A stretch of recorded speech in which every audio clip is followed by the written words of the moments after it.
My name is Patricia Kathleen, and this podcast series will contain interviews I conduct with women, female identified, and non binary individuals regarding their professional stories and personal narrative as it relates to their perspective. This podcast is designed to hold a space for all individuals to learn from their counterparts, regardless of age, status, or industry. We intend to transparently investigate the evolving global dialogue regarding underrepresented figures in all industries across the USA and abroad.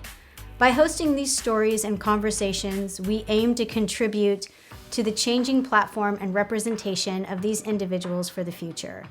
Now let's start the conversation.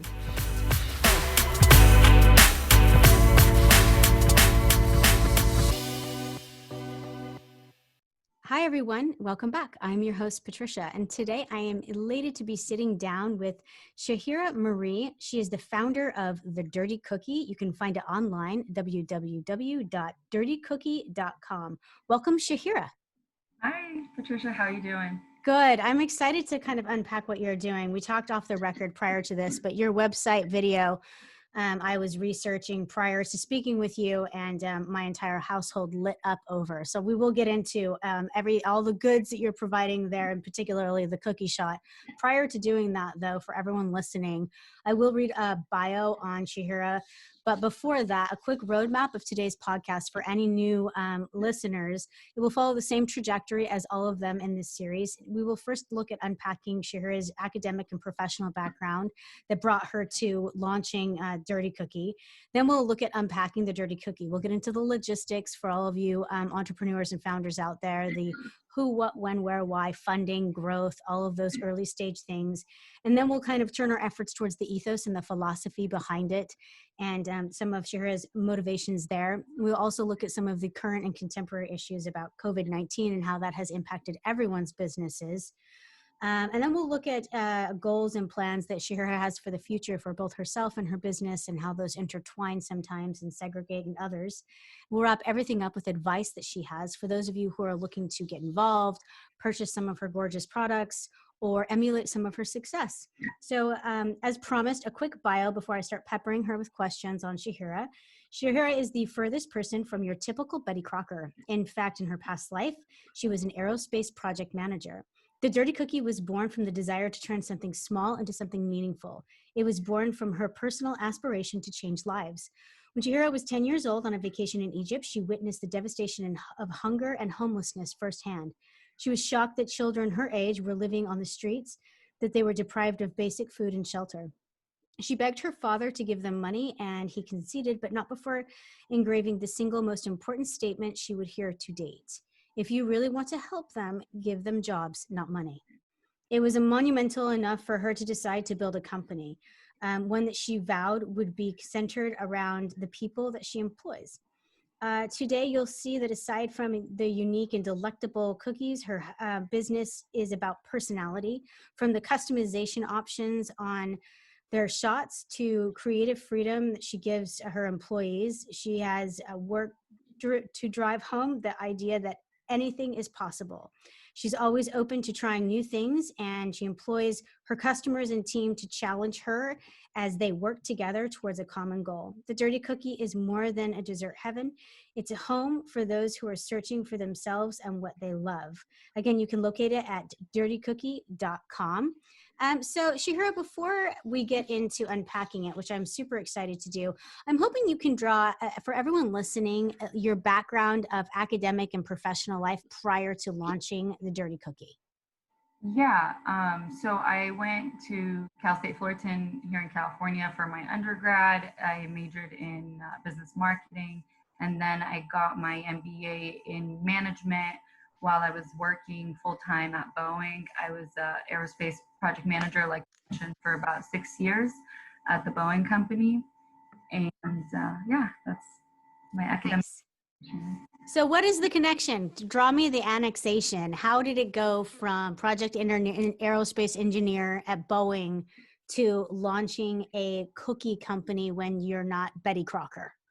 Yeah, so yeah, I'm definitely not a baker. Do not put me in the kitchen. I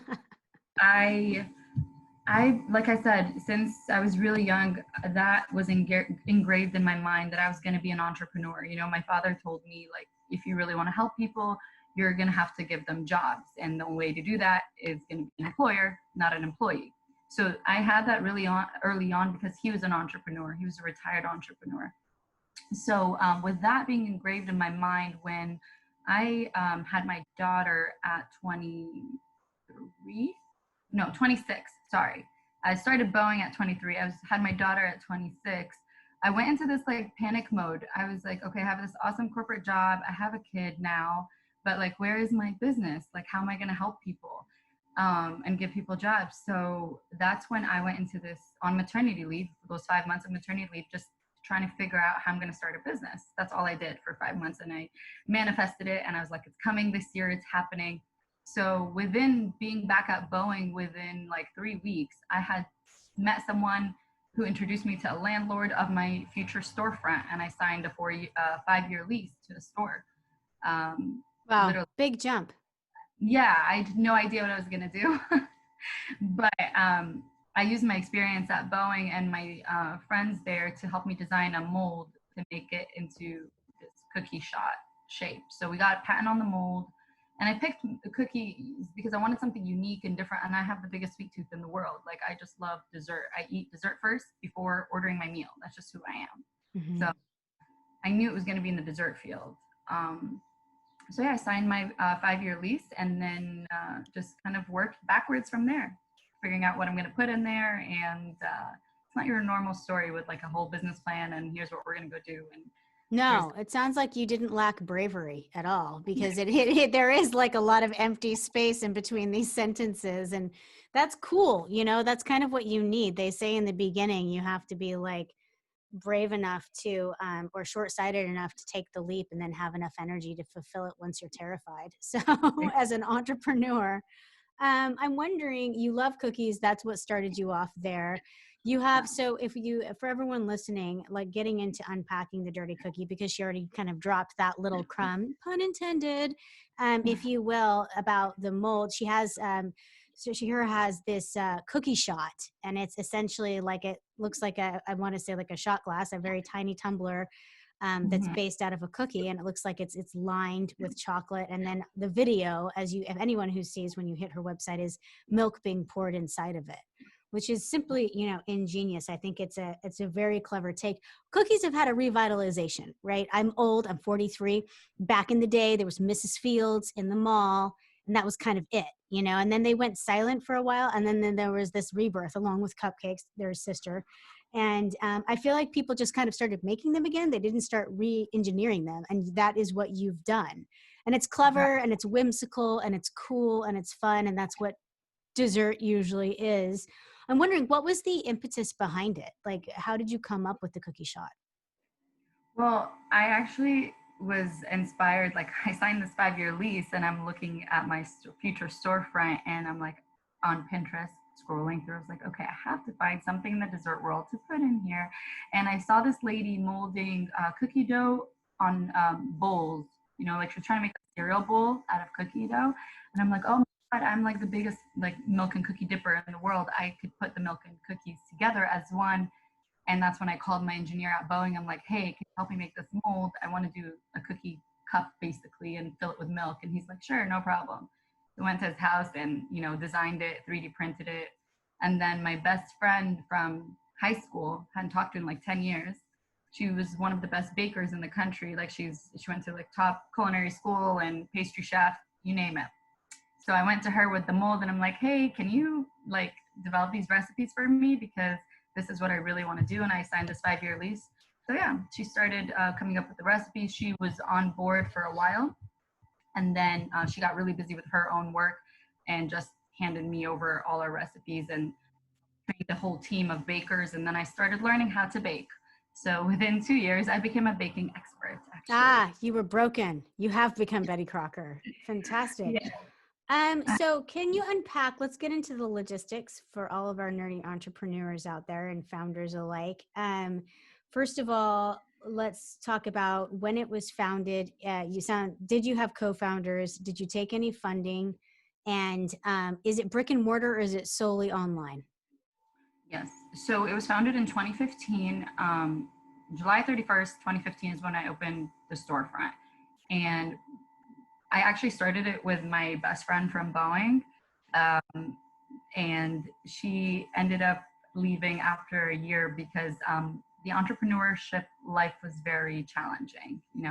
Just some people have this idea of wanting, to start a business, but then when you really get into it and you see the challenges, she's like, no, you know what? This was your dream. Go for it on your own. So she left about a year into the business, and then we had the store for 4 years. I had the store for 4 years. I closed it in December 2018 when I just felt like I didn't want to do this anymore. I saw my company as bigger than this little tiny store in a terrible location. I wanted to go into like distribution, and I wanted to go into online. So I shut the store and decided to shift to e-commerce right away. And I had no idea how to run an e-commerce business. So that's a whole other story. And it changes, right? You're in a very specific thing. It's not closing a clothing boutique and switching to online, which has its own unique challenges, but you're in baked. Shipping baked goods or shipping any kind of edible, it's a very different conversation with even the process and what you're making. Mm-hmm. And I think I didn't realize at that time, like Facebook ads and Instagram ads are kind of like a pay to play game. And we didn't have extra money to play with all the big boys online. So it was, we went through like 3 or 4 different ad agencies, couldn't find the right person to help us. So that I think we lost a lot of money online just trying to understand how the online, e-commerce business works. But I'm glad we did all of that homework because that's what's really helping us right now after COVID. This is really, we have all that data from Facebook ads back from 2019 early on when we played around with it.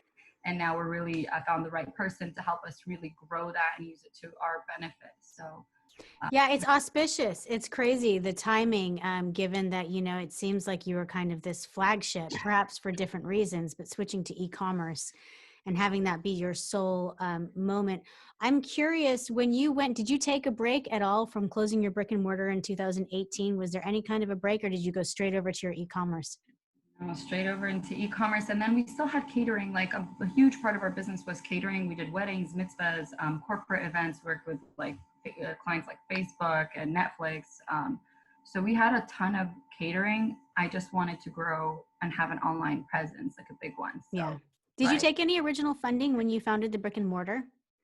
No, that was like 50,000 from my best friend, maxed out all my credit cards, pulled my 401k. Bootstrapped. Yeah, that's old school. Excellent. Okay, so that, which is cool too, because you retained a lot of autonomy and authority with that, right? No investors, fewer voices, which is also kind of draws into, it's interesting, the voices that you did kind of want to bring in and listen to within the ethos behind and the philosophy behind people who are working with it and things like that. Can you kind of speak to the open creative process that you and your crew have when you're developing products? And also, what kind of products do you offer right now? So due to just doing a little pivot with COVID, we just launched our decorating kits, like a DIY. You get a set of cookie shots, you fill them with chocolate, you dip them in sprinkles, and then you decorate them with characters. Like, we're really big on the customization part of our cookie shots. We brand them for, birthdays, events. So now you can put like little happy birthday characters and birthday presents and balloons on them. They're fondant characters or royal icing characters, so you can just eat them. They're basically sugar, so they're really good and fun activities. I was inspired to do this because primarily I was at home now with my daughter, and she's 6, and I'm just like she's almost 6. I'm trying to keep her entertained all the time. We did brownies, we baked cookies, we've done everything, you name it, coloring. And I was just like, okay, how about you just take some cookie shots and decorate them for me? And she loved it. Her and her friends, like our neighbors, they were playing with it and they had a blast. So what, that's what I'm doing now. So, yeah, it's a delicious craft that they can do. Exactly. It counts as art. Exactly. Coloring, craft, dessert, it's covering bases. I love that.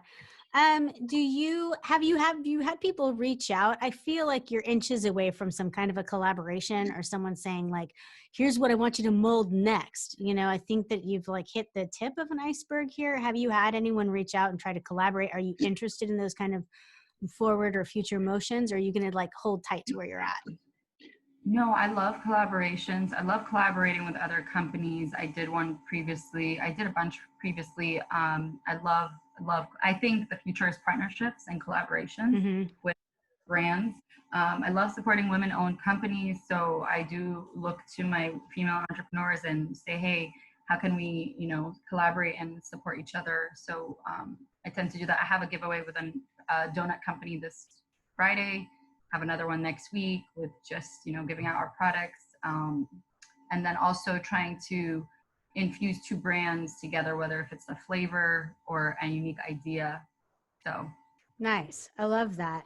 Well, so we've spoken a little bit about how you've changed your product a little bit given the recent COVID situation to this, this social engineering aspect of like, wait, kids should be crafting with this. They're home.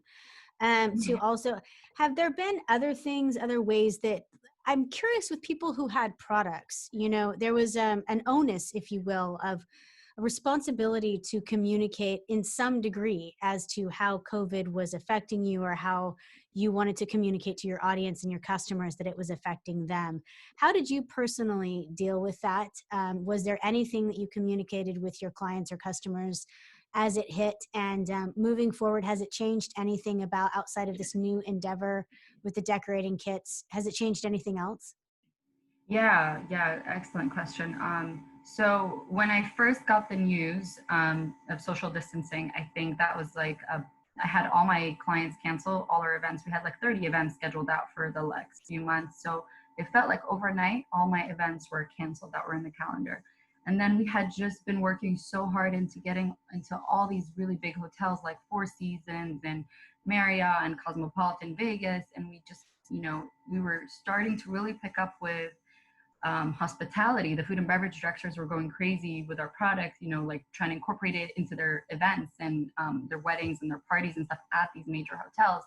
So things were like getting really exciting. And then they also just canceled like overnight, obviously. So I think that week was really, really difficult for me. I walked in, I remember March 13th, Friday the 13th, I walked into my production facility, like I couldn't stop crying. I told all my team members, I'm just going to have to let them go right now. I don't know what's on the books for us. Like, I don't have any business. I was like, and I got scared. Like, I'm going to be honest, I got super scared. Mm-hmm. And I just said, I'm so sorry. I'm going to let you guys know if I get any business and bring you back immediately. But right now, I just have to let everybody go. And it was a sad day. I cried a lot and cried with my team. And it took about a week off and didn't even think about work. It just did a lot of meditation and a lot of praying and just tried to kind of like see, okay, how can we, come out of this and come out of it stronger? Because I'm a very positive person. I like to believe like everything happens for a reason and there's always good in everything. So after that week, I call it my week of mourning. I got the idea for the decorating kits actually during my meditation. So it was right before Easter. Like our cutoff for Easter was Monday. I launched the kits on Friday. And within those 48 hours, we sold like 400 Easter cookie kits. Wow. Just like, oh my God, this is my direction. This is what I've been praying for the whole week. And this is what we're going to go do. So I brought my team back. I brought four people back. And they've just been working on the kits in the kitchen right now. So nice. What a great success, quick turnaround from, a moment of pause and reflection. I don't know of anyone who hasn't taken time to reflect. And it really has pivoted. A lot of people have changed, and it seems like there's been a great deal of it that was good, and at least there's that coming from such a tragedy as a pandemic. I'm curious moving forward, particularly because you have this recent kind of pivot, growth, change, success on your heels. What are your plans for the future? Have you gone back to the board and said, let's look at the next 1 to 3 years? It must have changed from what there was before. Oh, 100%. Definitely. Definitely changed. I think we're going in the more DIY direction. These decorating kits have inspired me actually for years. Like since I started, people have been asking me to buy our patent molds, right? And I was always, no, there's no way I'm ever going to sell my molds. But I was like, you know what? This could be an opportunity to create a smaller version of my molds, a 6-piece, kit, make it at home yourself with our proprietary cookie mix and, all the decorating characters. So it's like this one big, awesome activity box, with the molds, the cookie mix, and the decorating stuff. So that's kind of where I'm going. And this could be sold in retail and stores, Target, Bed Bath & Beyond, wherever. I don't have to deal with what I deal with right now, which is a lot of shelf life issues for a baked good. Like right. It's a major distribution because of the fact that we have a short shelf life, and I'm not really open to putting a ton of preservatives in my product. So I'm like, oh, this could be like the perfect solution, No, like people make it themselves, and then we can get into a ton of distribution. So right. kind of what I'm working on now. That's exciting. Yeah. And it changes. It's interesting. I always find every time I've gone back on something I've said, I will never do that. It's always for a good reason. It's always a happy end. It's not, selling my hair Les Miserables style. It's more like, oh, but it worked out well for me to go back on what I said I thought I didn't want to do. And it's adorable to kind of see those early perceptions of, it's naivete that brings us all to saying like, I would never, and then being like, wait, this could work out well. It's I believe interesting. in timing, there's time for everything. And this is like the perfect time to roll this, especially because there is a need for it. If I show you how many emails and DMs on Instagram asking worldwide, Brazil, Europe, you name it, asking for our molds. Every day we get messages about it. So I'm like, you know what, this is where we should focus on a little bit now. Yeah, absolutely. Well, and good on you for being open to it. Part of life is just staying open, right? Exactly. Doing that. Well, we're at the point. Well, first, I actually wanted to ask you. I forgot and neglected my other community, but I myself am vegan and gluten-free. Joy. I know people are like, what? No. And I'm like, no, I still eat baked goods. I'm still allowed. Like I still get in there.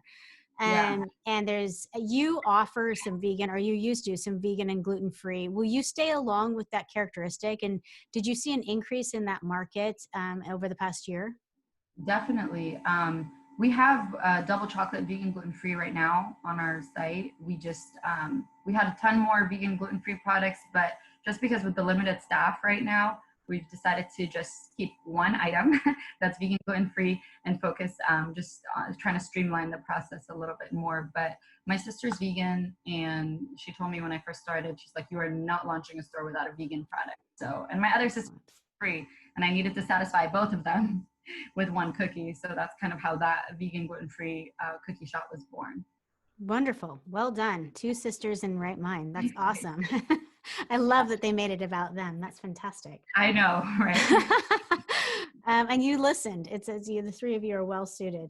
I'm wondering, so we've gotten to the place where it's kind of my favorite part of the podcast, and I'm known for asking this, but I'm curious if you were in a public space, socially properly distanced from a person who came up to you tomorrow, and it was a woman or a female identified or a non-binary individual, anyone other than a man for purposes of this podcast endeavor, who said, listen, I've got this history in, some science-based areas and business administration. I'm doing quite well, but I've always wanted this security and intrigue and expression of having my own business. I'm going to launch one. I found a place, and that's about all I know. What are the top 3 pieces of advice you would give that person, knowing what you know now? Oh.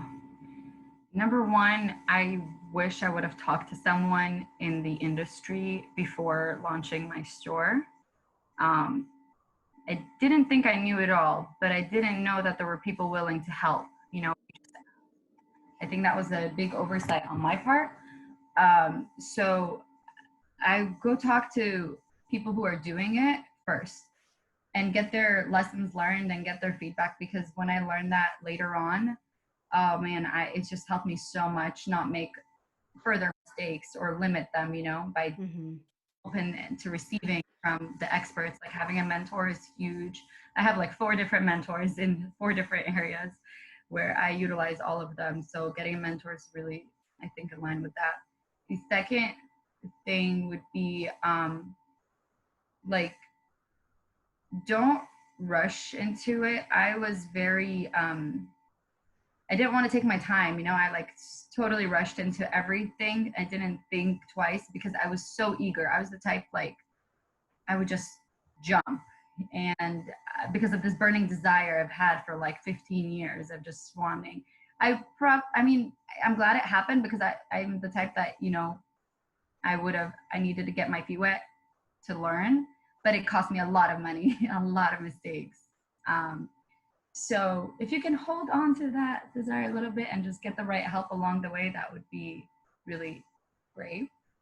And networking, I think networking, I lived in a bubble for the first 2 years of business. Like, I don't even like calling it networking, like just building relationships, you know.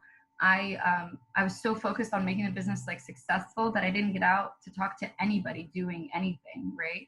I didn't have a system. But when I met these group of amazing entrepreneurs, it was just like magic happened between us. So definitely need that support system, whether it's entrepreneurs or family. But I like to tend to hang out with more entrepreneurs because they understand issues, whether it was like payroll or rent or whatever. I can vent to them, and not my family. They're like, okay, we don't want to hear another word about your business. Mm-hmm. So you have to be around people who get it for sure. Yeah, and they're scrappy. Other entrepreneurs are going to come up with that like Yankee know-how, you know, that those exciting like duct tape moments. Yeah. Okay, so I've got talk to someone in the industry. There are people that are happy to advise and mentor as you get started. Don't rush into it. Preserve your passion, but get some information first. And number 3, network. Find your Yes. people. Those are awesome. Your tribe. Your tribe. There you go. I love those 3 pieces. And I think they're so true. It's, you know, you come across axiomatic like truths, and it's just like, that works for every industry. Doesn't matter what business you're in. Well, thank you, Shahira. I appreciate your time today. We are out of time, but I wanted to say I really appreciate your story. I loved hearing all about it. And I'm encouraging everyone to get online and check out your stuff. Thank you, Patricia. I had a blast. Thank you. Absolutely. And for everyone listening, we have been speaking once again with Shahira Marei. She's the founder of The Dirty Cookie. You can find out more online, www.dirtycookie.com. And until we speak again next time, remember to stay in love with the world and always bet on yourself. Slancha.